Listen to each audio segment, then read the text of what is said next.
There's something special about finding a game that hardly anyone has played, buying it, playing it, and finding out it's actually an amazing game.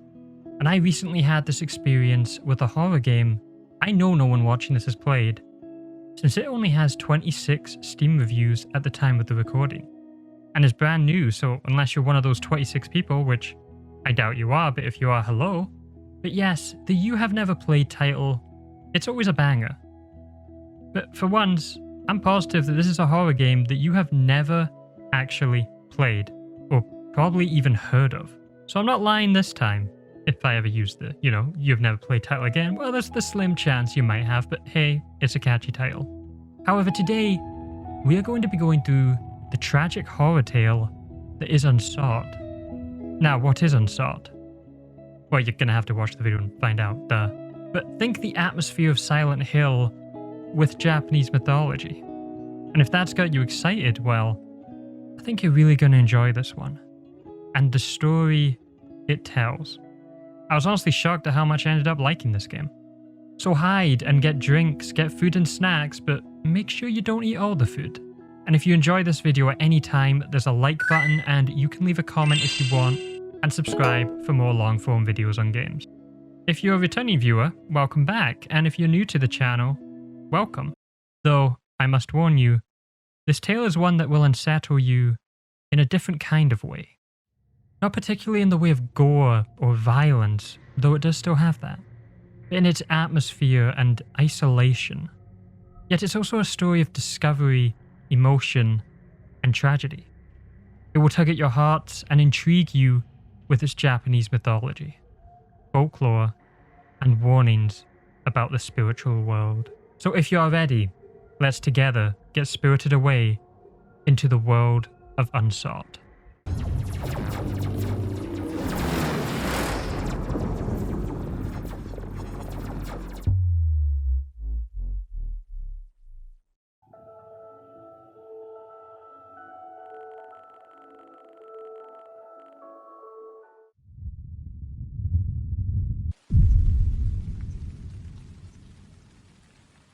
We start this story entering our name, Lockeland. So, everyone watching, just imagine you're also called Lockeland for immersion.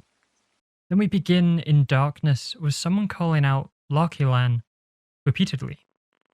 We then get tapped on the shoulder and see a man at a table in front of us with a slice of cake. He offers us a slice and tells us he's sorry we fell asleep waiting for him since he was working. So as you can probably guess, this is our father, and it's our birthday, so happy birthday us. We can't actually see the top of our father's face, but he kind of looks like PewDiePie, or maybe that's just me. It looks like he's wearing headphones. After our talk, we get to look around a bit and see how this game works. If we look at something interactable, text appears telling us the name of the thing. We then get options under it if we can do any actions, such as viewing the TV. Now you may have noticed, or no, you definitely noticed, the grainy art style. It's actually a lost footage style without the use of in-game camera, but a lot of the game world and characters are low textured and grainy. Now obviously this is personal preference if you like this style, but while a realistic graphic style would have also worked, it does, as I've mentioned before, leave a lot of the details up to our grisly imagination. And they still do manage horrific imagery with limited detail. So I sometimes actually find the more stylized graphics to be creepier than fully realistic. I don't know why. Maybe you share the same opinion as me? You can tell me a reason in the comments below. After watching a static TV, we hear a quiet knock on the front door.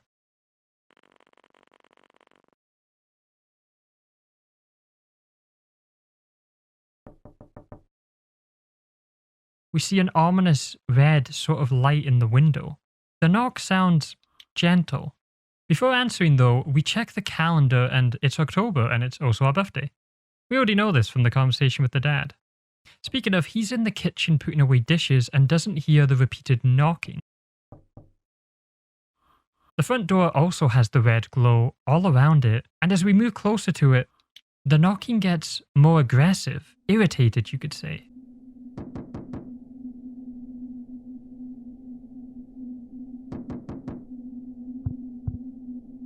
Our heart starts beating fast, but then the knocking stops. All we can hear is the sound of our panicked heartbeat thumping against our chest. Then our dad asks if something's wrong, noticing us paralyzed at the front door. We can see the front door has some kind of bars on the side, a window perhaps, but it's hard to see in the darkness. We go back and speak to the dad in the kitchen, and we get some options of what to say. We can tell him we heard the sound, or it's nothing. We make the decision to tell him about the sound. He's a grown-up, he can handle this, better than us, which we must be quite small child, judging by our height. We tell him we heard the knock.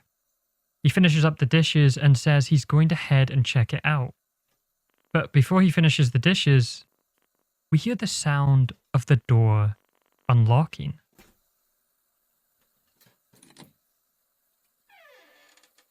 Looking at the stairs, it's bathed in the red light. If we turn around, something has opened the front door.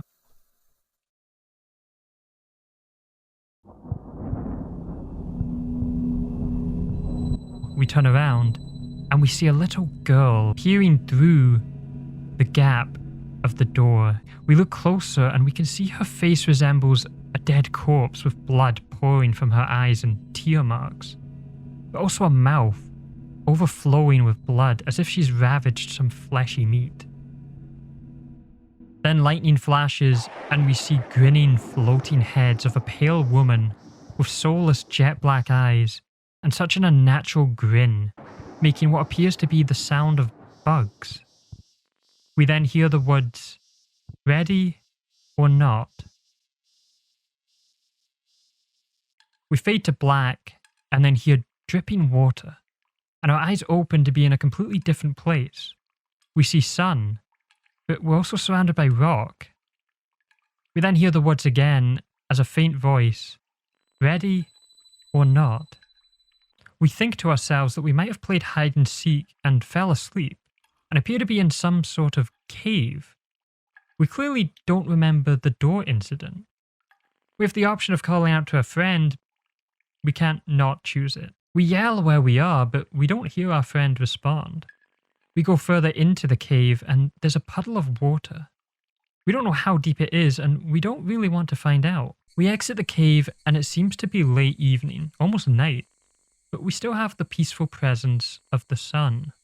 We tell ourselves that we have to find our friend before we go home, which, while may seem unimportant, is actually really important later on.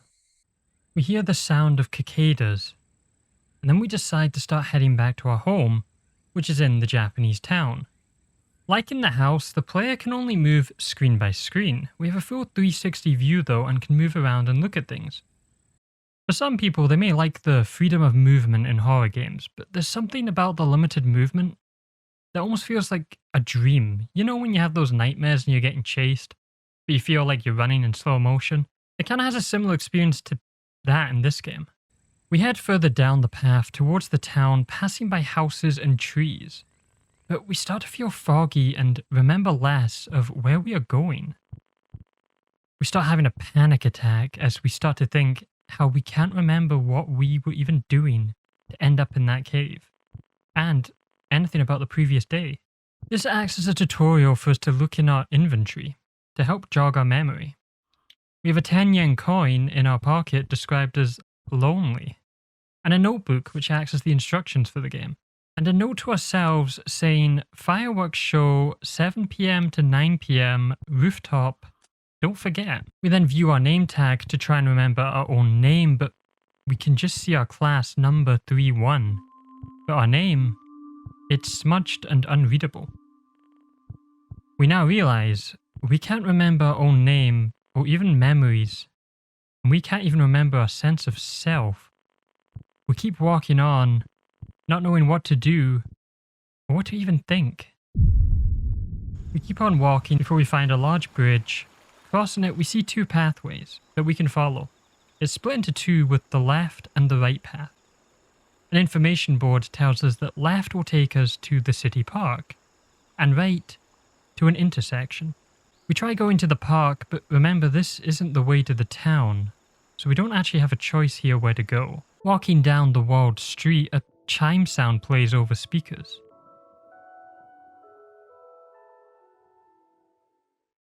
the sunset song. An in-game time appears at the top left of the screen.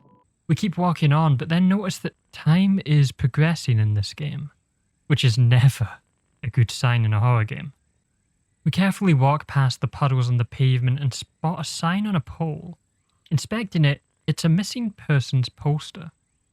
And we get told about a missing girl who disappeared after going to the park, playing in the evening and was wearing a striped shirt and a red skirt.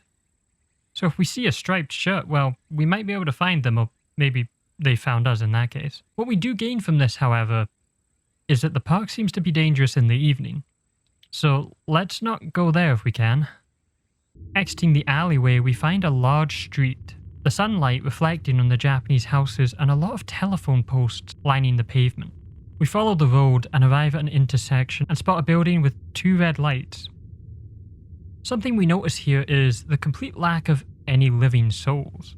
No cars, no sign of life. It's like a deserted town or a ghost town. This is what I mean by the Silent Hill-like atmosphere. A weird, deserted town, though thankfully here we don't have any monsters roaming around, well, that we know of. Walking over to what seems to be a police station, we hear some sounds of snipping or stapling. We turn the corner and see a person, another living human, but under his feet is a large pool of a thick red substance. Blood. The man is standing on a pool of blood, stapling something on a desk in the station. Not wanting to confront him yet, we sneakily look at the wall beside us, covered in posters, and once again, the missing person poster of that girl. We decide to talk to the police officer. We approach him and try speaking to him, but it doesn't seem like he can hear us. But we can hear him muttering, "Something's really bugging me. There's trouble to deal with, but I can't do a thing." Huh? Why can't I do anything? What am I even doing here? I can't remember it. My mind's blank. Strange words, but getting closer, we see that he's reaching for something on his hip. And it's a gun. The stapling sound is actually him cocking and releasing the gun repeatedly. We call out again, louder this time, and the police officer turns around quickly.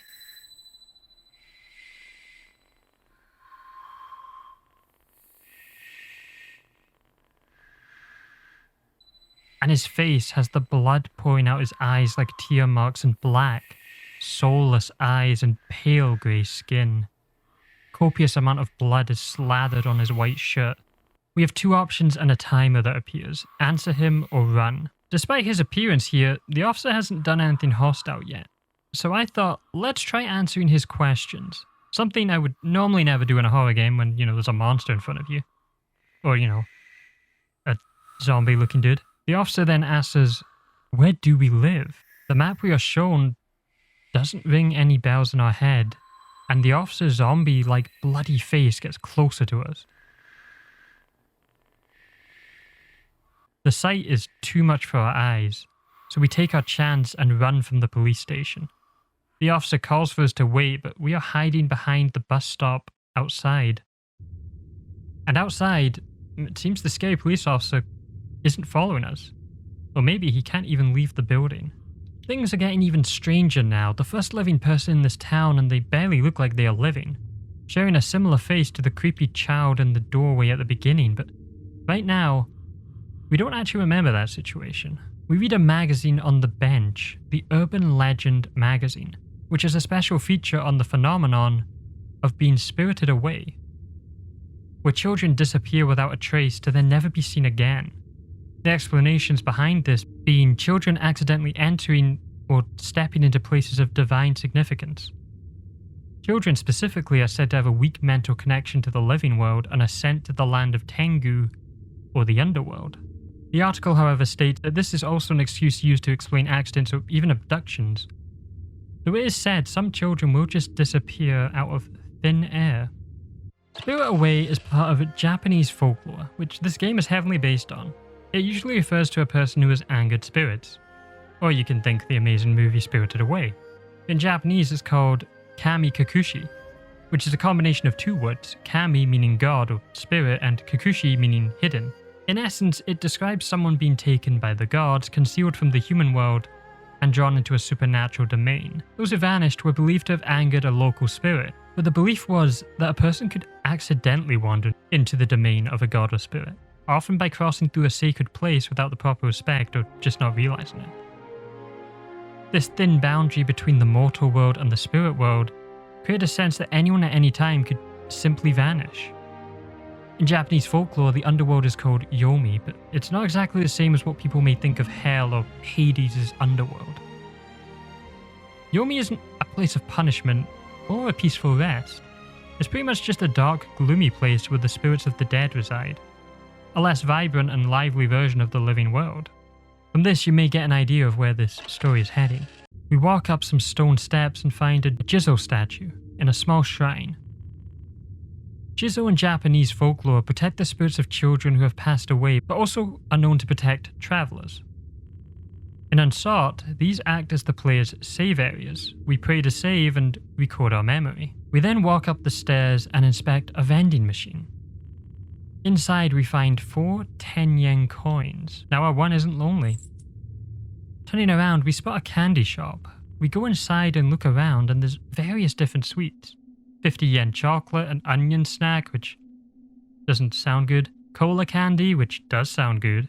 There's also children's toys, bouncy balls, model planes, plastic figurines, and interestingly also cat food for 100 yen. We go further into the rundown shop and see the back of another human and music. We listen to the song. Lost in tomb portal, name taken away, away. No way back home now. If you want to live, get your name, your name. The tomb portal path is so very, very dark, no way out at all. If you want to pass light, the way, the way. Underworld goddess, so unkind to lost souls. No blind eye to turn. Be home by midnight. Go home now, home now. We call out to the person who sung the song, and they shuffle towards us, and we see they're a hunched over old lady. We call them Granny. Her eyes, again, black and soulless, with a small grin, but no blood is found on the face or clothes. She's simply just rocking back and forth. We can ask her questions, so we first ask, how do we buy some candy? Because we're greedy. And we just have to get the snack we want, and she will tell us the price. We then ask her what her name is, but she doesn't tell us. We then ask where our home is. She also doesn't respond and keeps looking like she wants us to buy something. So we take the 50-yen chocolate coin because I like chocolate. Her expression barely changes as we pay for it. We leave the granny and hear meowing and see a cat in an alleyway. But we can't get to it.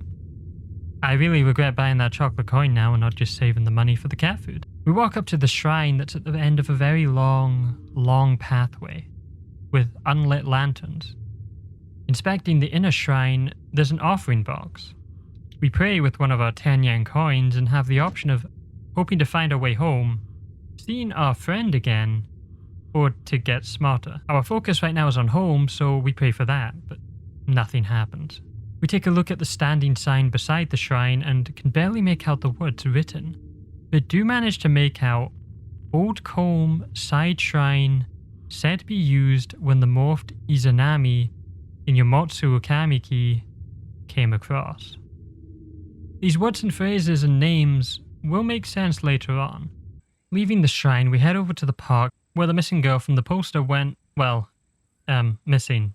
That's self-explanatory. There's nothing unusual in the park, so we just head further to the tunnel. We hear in the distance a train crossing alarm and pass through a murky, dimly lit undertunnel.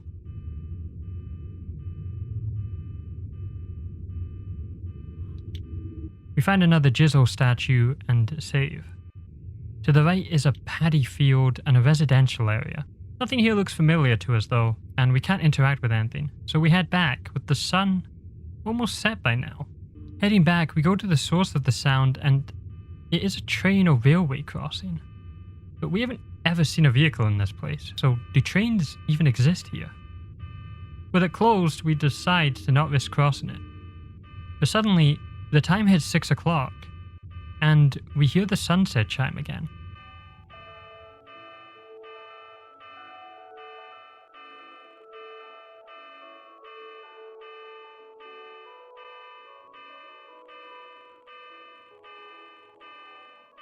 The more we listen to the song, the more our consciousness starts fading as we slowly close our eyes. We open our eyes, hearing frantic knocking, and we are back at our home with our dad. And he's about to answer the front door. He tells us to go back to your room and hide in there. We don't hesitate to go upstairs and into our room to hide. We hear the anxiety-inducing sound of our clock ticking, and we first attempt to go under the table, but it's not exactly the best hiding place. So instead we hide in the closet. It's dark inside, but we leave a little gap to peer through, our heart beating frantically. The knocking stops, and we hear our bedroom door creak open slowly, then open and close, very slowly. We hear a sound say, "Hello, where are you?" Hello? Probably a lot more creepy than the soundbite just played. You know, it's probably something more like this. こんにちは。どこにいるのですか? Then nothing. Just our heartbeat can be heard. But we know something's in the room. Looking around the dark of the closet, we turn back and see the creepy child staring right at us. The blood eyes and mouth barely visible in the darkness. We can also just make out the striped t-shirt they are wearing, confirming to us that this is most likely the missing child from the posters. However, the child is just staring at us through the gap. We can't tell if it knows we are hiding in here. Looking right at it, our eyes focus on the face and we get the ringing headache again. Lightning flashes and we see a collage of heads with slitted, soulless eyes, a wisp of hair, and a stretched grin. We can't tell if it's laughing or in pain. We lose consciousness again and hear the word, "Ready or not." We then blink open our eyes, hearing the sound of the railway crossing, but it's different. It's raining, it's very dark, and an ominous red glow paints the ground below us. And then the real horror begins. We look at the time. We realize it's now 7:30, and we all know what this means. That song that the granny sung, "Underworld goddess, so unkind to lost souls, no blind eye to turn, be home by midnight, go home now, home now." Every action we did, every choice we took, progressed that time at the top, which unfortunately, viewers, means that this game has a time limit. If we don't get home by the time that timer hits midnight, well, it can't be good, can it? And when there's a timer, everyone panics. Like, for example, if you're enjoying this video and don't subscribe and like with the notifications bell turned on, so you can get guaranteed videos like this by the time that this timer on screen counts down, there's a possibility of, you know, maybe being spirited away to some place you don't want to go, but what do I know? I don't make the rules. What I really enjoy about Unsought is this time mechanic. It's a different kind of horror to just typical survival horror. As a player, there's nothing more tense than knowing the actions you take could be the reason you lose the whole game, because you accidentally advance time doing something pointless. It really makes you think when making decisions, and you're constantly under pressure and never feel safe in your playthrough. You have saves, yes, so it's not the worst possible thing, but getting to those saves also takes time, and you really don't want to waste it. It's also great story-wise just to have a goal that works seamlessly into the core gameplay, and it makes Unsought a very unique gaming experience. It's pitch black, we see a pond and move towards it, and it's very heavily raining now. We spot a gap in the wall covered in tree roots. We go inside and it's extremely dark. We decide it's too dark, we can't see. So entering back through the tunnel to the park, and you know, it's a lot more creepy in the dark, And this was the park the missing child was taken, apparently. So I ain't getting got, and we get out of there quickly. We explore more around the residential area and see a Japanese elementary school. Oh no, I see where this is going, not again. Can't make out the name of the school on the sign at the front, so we have to pray it's not called Heavenly Host or Tenjin if you want to be fancy. We head inside the school and it's dark and creepy with a long hallway where we can barely make out the end of it. Who knows if what we see is fact or fiction? It could be shadows playing tricks in our eyes, or it could be a threat. We can't tell. This place is horrific in terms of atmosphere, and the ambient music certainly doesn't help with that. It's unsettling, I don't like it, and like I say, there's nothing more scary than school. We inspect the first classroom door, but it won't budge. So we move down the hallway and we hear the sunset song, which means another hour has already passed. We quickly check the map of the school grounds and find out where the staff room is and the first and second grade classrooms. We see that the staff room door is slightly ajar. The chime ends, but we don't lose consciousness this time. But it's naturally getting darker. We enter into the staff room and find a key next to an ashtray. A key that leads to the library. We move to the back of the room and inspect a key rack, but no more keys, that would be too nice. Though on the teacher's desk, there is another key. A key to 3-1 and a contact list for 3-1. If we can work out our name, we will be able to find out where we live. Creepy ambient sounds play and the wind is howling. We save at the statue again and then head over to the school gymnasium. Entering into the gym's storeroom, we are greeted with a horrific sight. A pool of red blood stained on the floor, scattered around the room, in what must have been a brutal attack. Metal keys to the roof are found in the blood, and then we take a look at the shelf. We find a flashlight. Now we will be able to see better in the dark. We hear the sound of the sunset chime, and we're running out of time. We need to find our name somehow, but we don't have any idea how to trigger that memory. Going back into the school, we try to go to the second floor hallway, but as we move up, a middle-aged man with a gaping eye wound creepily peers round the corner. A teacher of the school, with a very disturbing face. We run back down, too scared to try and go up to the second floor. Turning on the flashlight, we go up the other stairs and round the corner. At the end of the hallway, we see the teacher just standing there. We find classroom 3-1 and enter. We're constantly hearing the sunset chime now, and it's just as unsettling as it was the first time. Literally counting down to us being trapped wherever we are for eternity. We inspect the desk with the vase and find someone's journal. Friend's journal. It's talking about a new transfer kid who is really good at hide and seek, and how they are glad to be friends with them. It takes a sad turn though, as the author has to move away because of their dad and his job. They speak about how before they move away, there's a fireworks show. And they were going to meet on a rooftop from 7 PM to 9 PM. And that they're going to find a key. A key to the rooftop, and we also have a key to the rooftop. We found that in the blood in the storeroom. And this is the last time they will be able to meet before the person moves. The journal was interesting, but it didn't belong to us, so not much help. But we do have the rooftop key, so we should head there. First though, we unlock and check out the school library. We find a book called Tomb Cave, but it says it will take 5 minutes, so we really have to think before reading these. We learn that Tomb Cave is also called a hell portal towards the land of the dead. Like that urban legend magazine talked about Yomi, or the underworld. Which, I think we can tell, that's where we're stuck. The people who die in the living world travel to the underworld via the Tomb Cave and meet the goddess of the underworld. But we sure haven't seen any goddesses in that place, no baddies yet. Interestingly though, they mentioned about how the residents can sometimes wander to the world of the living through the Yomi portal. And then it ends with something about the tale of Izanagi and Izanami, in which it's meant to be Izanagi, but that's actually Japanese mythology.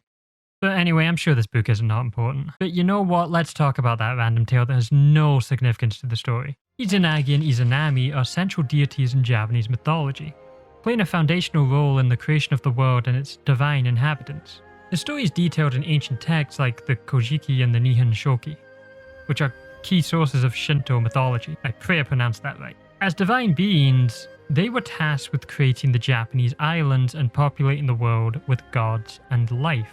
The myth begins with the two deities standing on a floating bridge of heaven, gazing down at the primordial chaos below. Using a heavenly jeweled spear, they stirred the formless matter, and as the spear dripped back into the ocean, the first island, Onogoro-shima, was formed. Izanagi and Izanami descended to this island and performed a sacred marriage ritual, circling around the pillar to meet each other. However, the first attempt to bear children went wrong because Izanami, the female, spoke first during the ritual, a breach of the cosmic order, which me personally have no issues with whatsoever. They repeated the process correctly with Izanagi speaking first, different times back then, and successfully gave birth to many of the islands of Japan. Their union also resulted in the creation of various deities. But tragedy struck when Izanami gave birth to the fire god, Kagutsuchi. Nailed it. The intense heat from his birth fatally burned her, and Izanami descended into Yomi, the underworld of death. Overcome with grief, Izanagi ventured to Yomi to retrieve his wife.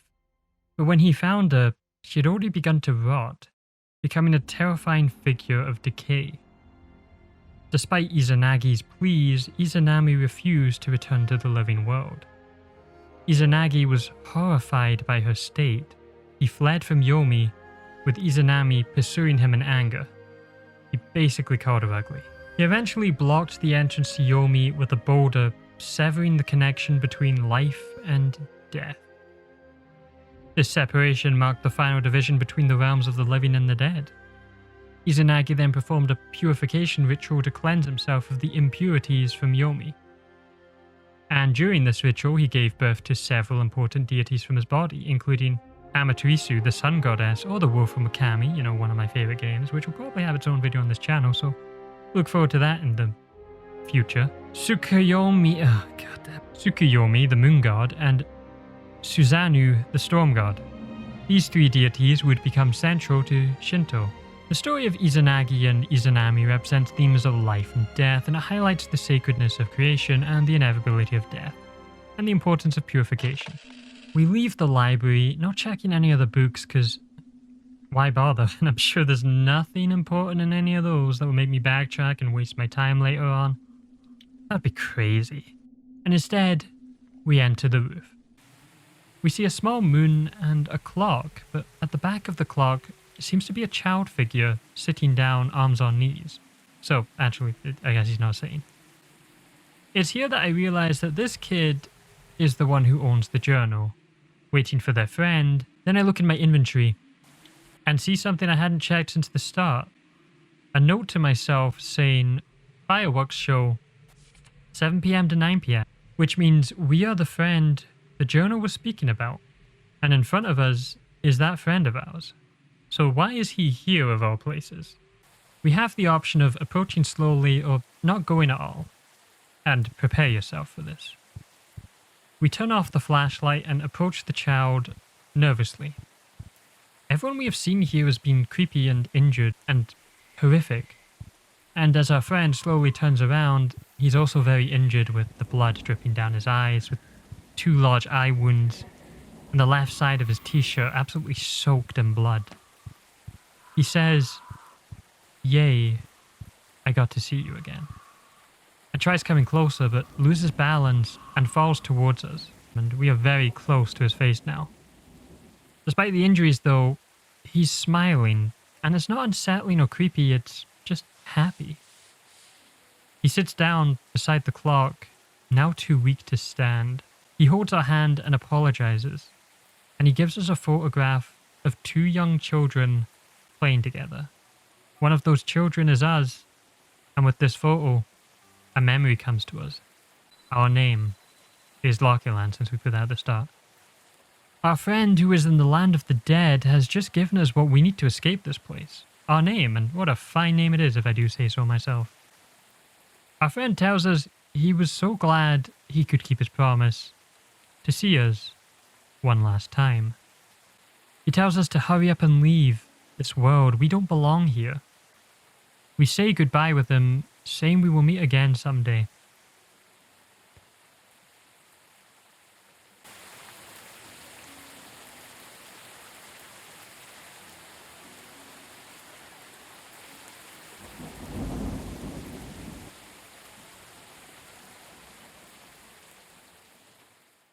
We hear the sunset song again, but this time, since it's now 9 p.m, we lose consciousness.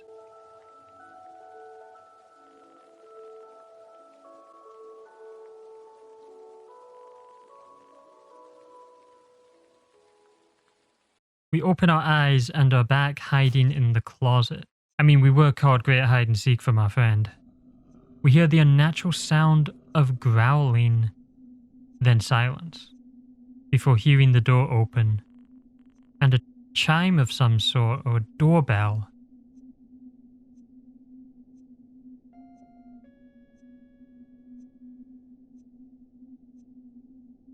With whatever it is saying, "Over there, is that where you are?" The door then starts creaking open again, very slowly.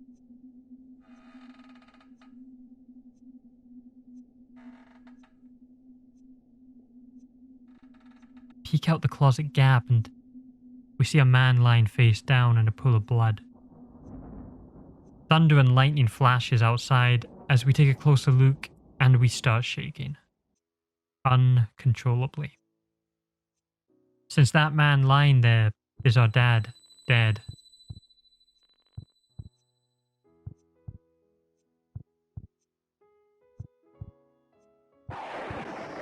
It goes black and we hear the sound of bugs and thunder before seeing a horrible sight of the grinning woman, pale faces with soulless eyes, peering into the closet before saying, "Ready or not?" If we look closely, we can see the eyes are actually moving. We get the choice to reveal where we are or shake our head, which we obviously don't reveal where we are. And it fades to black once again.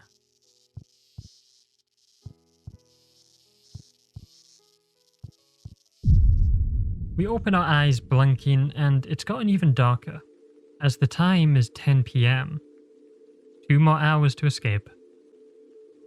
We hear a ghostly wail in the atmosphere now and rain, but we remembered something.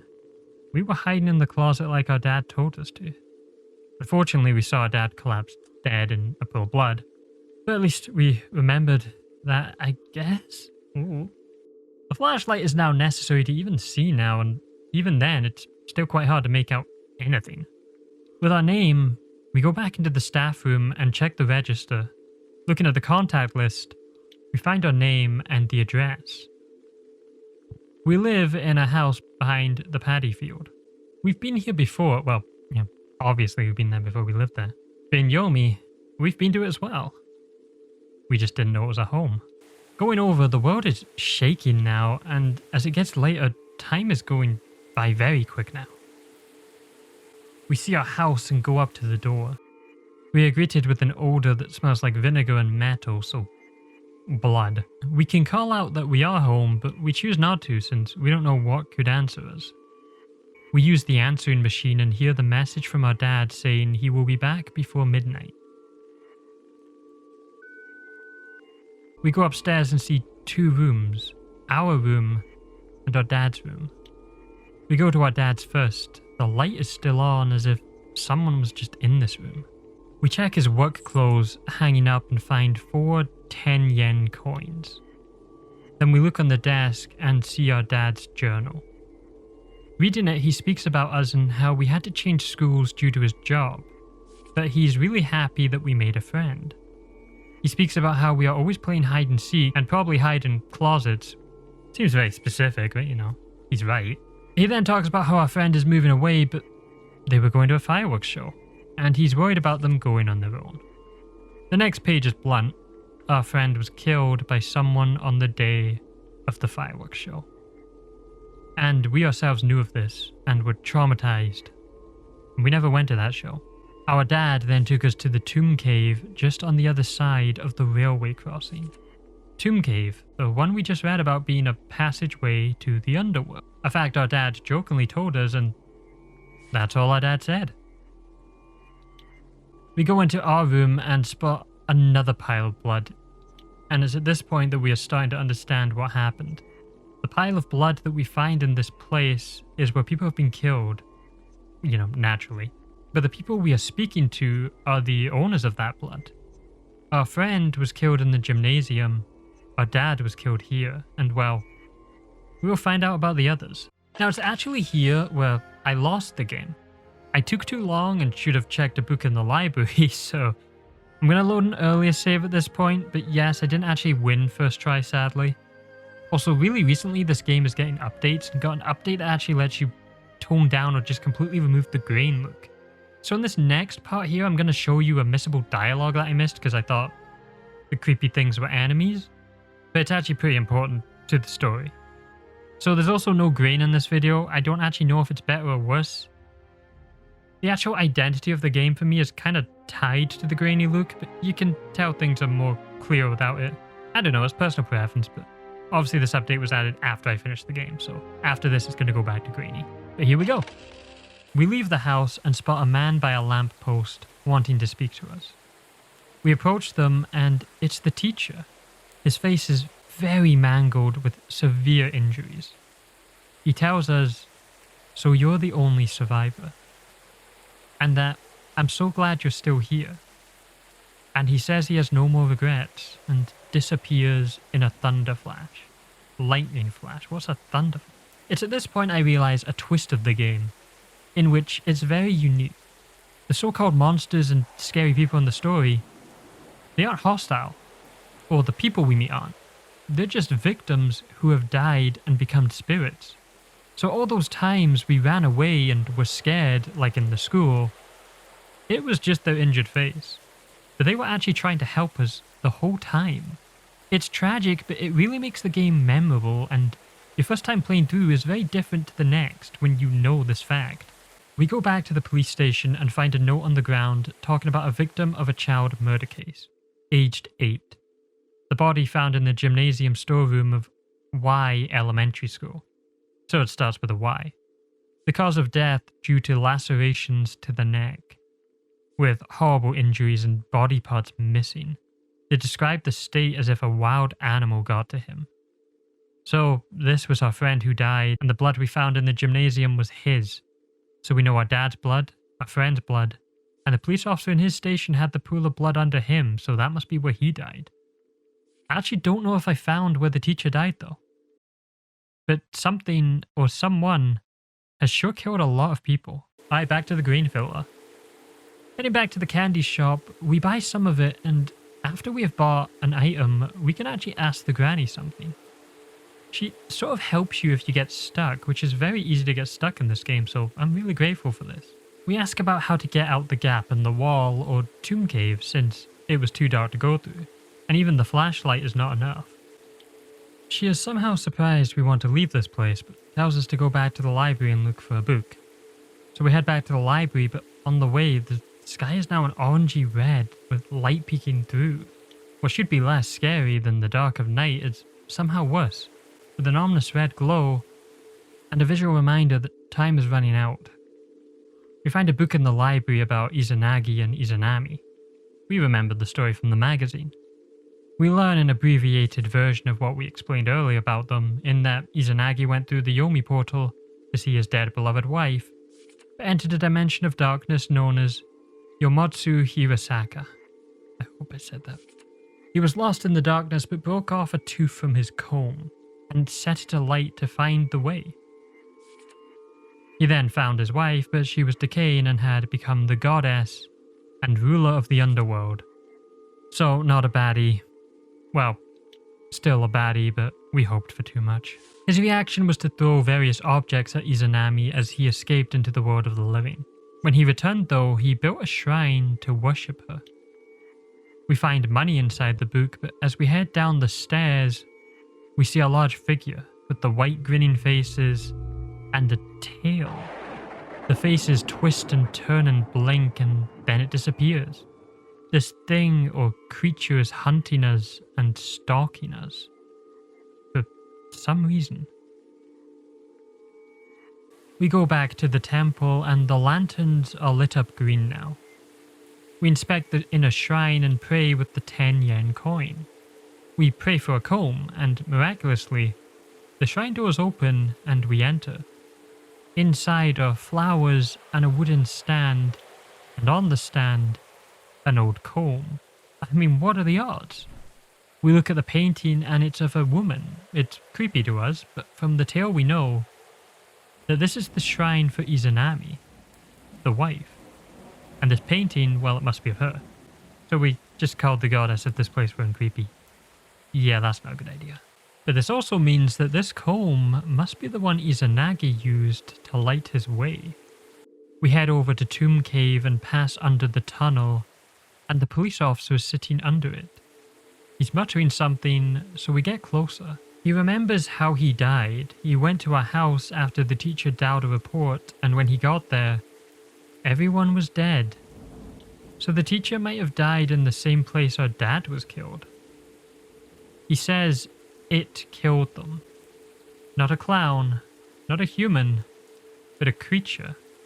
And then it went back to the park.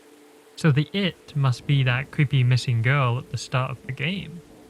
It tore open the police officer's face. He tried following it, but then apparently died in this tunnel, which doesn't have the blood the police station did, so I'm just confused. He, however, like the teacher, notes that we survived, and he's glad. None of these injured, scary people have been hostile. In fact, it's the opposite. And then once knowing someone was alive, he disappears in a lightning flash. Where the dead are disappearing to in the land of the dead, I have no idea. We cross the railway crossing, and we head into the Tomb Cave. Alright, before we go into the final chapter, I want to thank you all for making it this far into the video. I think this random horror game I decided to buy and play has worked incredibly well for the video style I want to do for horror games on the channel.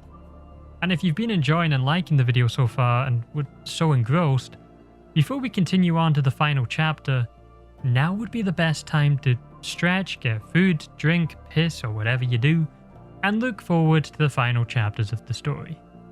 Thank you for the crazy support on the Corpse Party video, and I hope you enjoyed this one just as much, if you've watched that one. And now, let's get ready for the final chapter and the ending of Unsought. We go into the extremely dark and narrow gap. So dark, the flashlight itself gets swallowed by the darkness. But suddenly the old comb lights on fire with a fierce red flame and lights our way forward. We travel through the tunnel and come to a crimson red sky and wooden gates up a pathway. The old comb burns to ash as we walk up the path.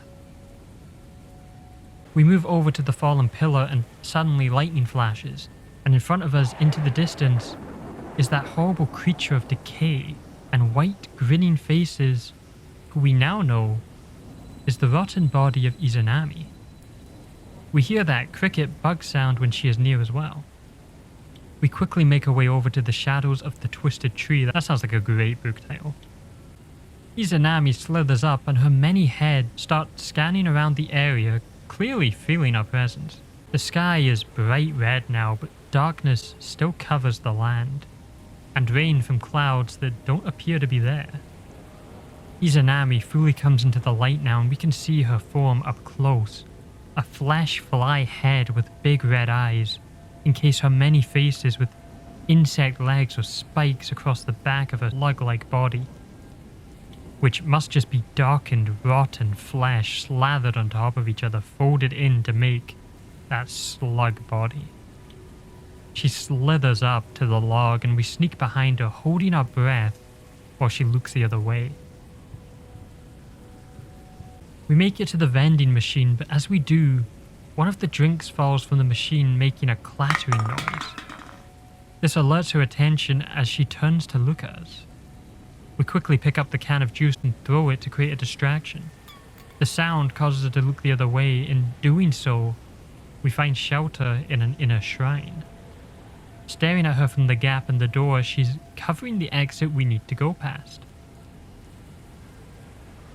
She turns around though, and right before going past, suddenly says, "Are you there?" as she looks into the shrine. Behind us though is a cupboard door, like what we hid from the creature in our house. We climb inside and Izanami enters the shrine shouting, "Where are you?" She's looking all around the shrine and our breathing is loud. We cover our mouth with our hands and we hold our breath. We can't breathe, and we'll pass out soon if she doesn't leave.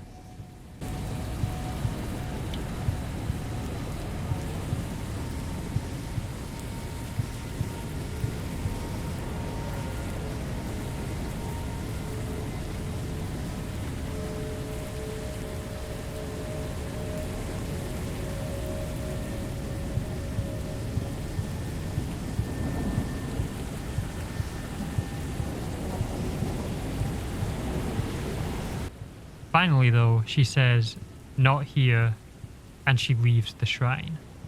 She goes back to looking at the Torii gate, so we go up the mountain path. We go back to the cave where we were when we first got here, and we see that pool of water that's deep in the cave.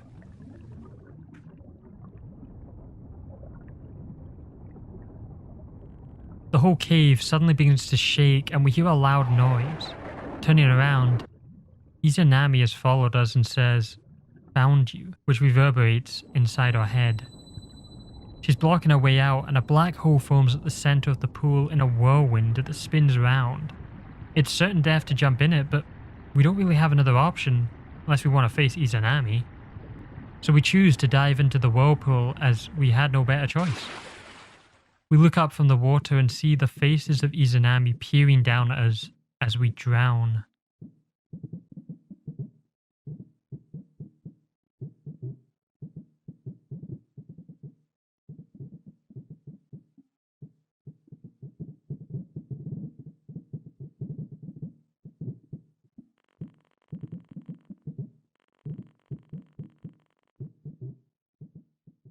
We wake up in a bright room lit by a sunset, staring at a ceiling with a light.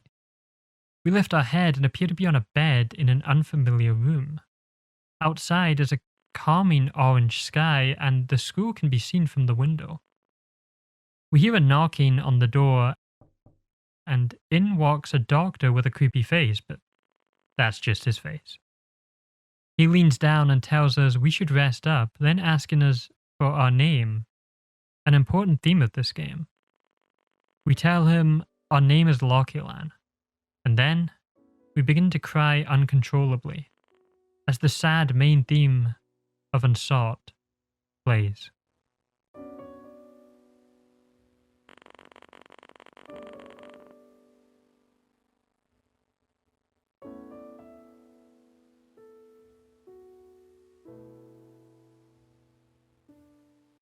We close our eyes again and wake up in the cave with the dripping water. We speak about how when we come to this cave, our childhood memories return, which means we are now a full-grown adult. We will never forget that frightening experience. The game then reveals to us the incident, and our character speaks about the truth of it. The incident was all over the news and newspapers. The incident was also referred to as a serial murder in which an office worker, a teacher, and a police officer were murdered after the body of a boy, our friend, was found inside the school. The article states that the office worker, our dad, was killed after the suspect broke into our house and killed him on the second floor, which is our room. The teacher then visited our house shortly afterwards and was also killed. And the police officer was near the scene and fired some shots at the suspect. The clicking gun sound that was made when we first met the officer in the station. It all comes together. The suspect then fled and was never found. The article then mentions about us and how we were found in a state of shock inside our closet in Y City, in which there have been numerous disappearances, including the missing girl, and that they don't know if that's tied to the murders. We then get another twist about Unsought. We were found and hospitalized due to severe mental trauma, in which we told the doctors how we had gotten lost in a strange world with people saying we had been spirited away. The doctors say we created this world in an attempt to deal with our trauma and escape from the real world. But we know that this world wasn't our imagination or something that we created, and that it was very much real. We remember one thing about the other world, really clearly though, and that's despite our dear friend being dead, we still got to see him and speak with him one last time in the land of the dead. We reunited with our friend, reclaimed our name, and escaped from the world of darkness. In the epilogue to Unsought, we get to do one of my favourite things to end a horror game that's quite rare. And it's just to spend some time outside of the nightmare, having gained the freedom. We get to actually witness it for once, instead of just seeing it in a cutscene or text. So we start to actually head home and walk through the town in the living world. Birds are chirping, and it's a lot more peaceful. We walk back over the bridge and to the power line street. Walking down, we note the smell of something making dinner and have an intense flood of nostalgia. We walk past a Jizo statue, no longer anything but a normal statue. And then we move on to the park.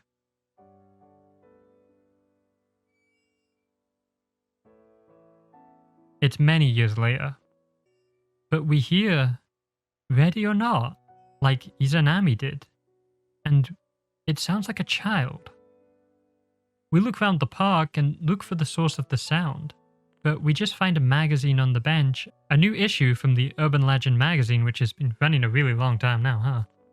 It speaks on a special feature of a ghost of the underworld called a Gaki, in which humans who have wandered into the underworld or spend too long there transform into a monster known as a Gaki, which is depicted in the painted scrolls of hell, and that's intense. This also could have been us if we didn't escape, but the magazine continues and explains that Gaki have sharp claws and are stronger than humans and are constantly hungry and particularly like to eat humans the same age to them, and on rare occasions end up back in the world of the living. We then move over to the old town directory, which has missing persons posters, and there's a new upcoming fireworks show. And once again, the missing girl poster, wearing a striped shirt and a red skirt, who went missing in this park, which we now know is the girl who broke into our house, who we also now know went missing because they wandered into the underworld and transformed into a Gaki. We have the full mystery of Unsought now. This girl turned into a Gaki and somehow wandered back into the living world, sought us out to try and eat us since we were of a similar age, and killed our father who defended us. Then the teacher who came along to check on us, and then the police officer who heard the incident shot at her, causing her to flee, but he also died after her claws tore his face. But even before this, our friend had been killed by the Gaki and parts of his body were missing because they were most likely eaten by the creature. We were the only survivors of the incident and almost turned into a Gaki ourselves when we accidentally wandered into Yomi. The incident was never solved and the girl was never seen again, though we did just hear a child's voice, so maybe we will see her again. We leave the park and walk under the tunnel with a train going by over it. It's a nice callback to when we walked under it in Yomi and there was no train.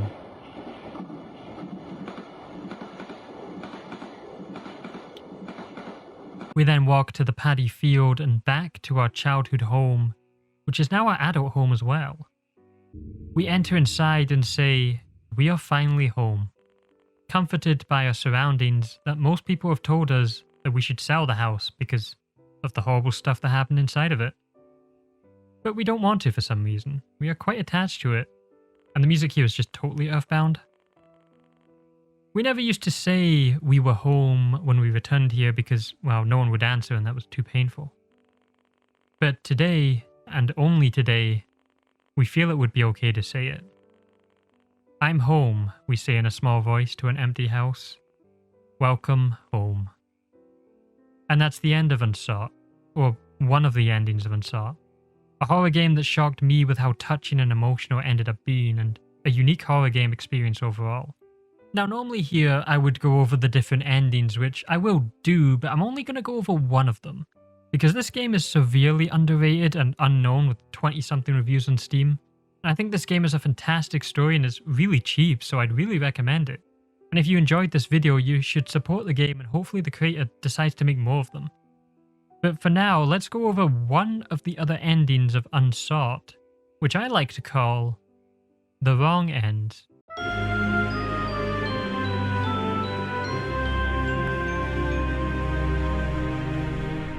So I picked this one wrong end to show because it actually ties into Japanese mythology and answers the mystery of the granny, who was the only character not involved with the murder incident. So let's go back to the candy shop and with the yen we found, buy all the candy in the store. Then after buying all the candy, we ask the granny for her name. She responds meekly saying her name, Yomotsu Hikome, which I'll explain right after this ending in detail. But once again, the translation is wrong. It's Yomotsu Shikome, if we're going by folklore, which this game is. So I think it's just a translation error. Like Izanaki, which is Izanagi. No, it's Izanami. Now I'm getting confused. Anyway, we start eating the food we bought and our screen flashes red. We feel more full the more we eat. Then, when full, we eat the last snack, even though that's never a good idea. Our entire body starts burning up and the granny says, "Oh my, looks like you've eaten a lot." Well, no shit. And then we now belong to this world, and now we are suddenly very hungry. After, being full. We look down at our hands, and they have now become claws. The granny then introduces us to the Divine One.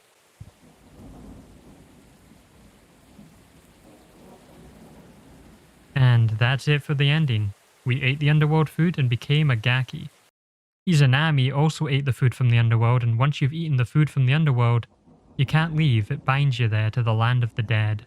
So the granny is a Yomotsu Shikome, which are directly tied to themes of death, impurity, and decay that inhabit Yomi. They serve as the enforcers of death's hold over anyone who enters the realm of the dead.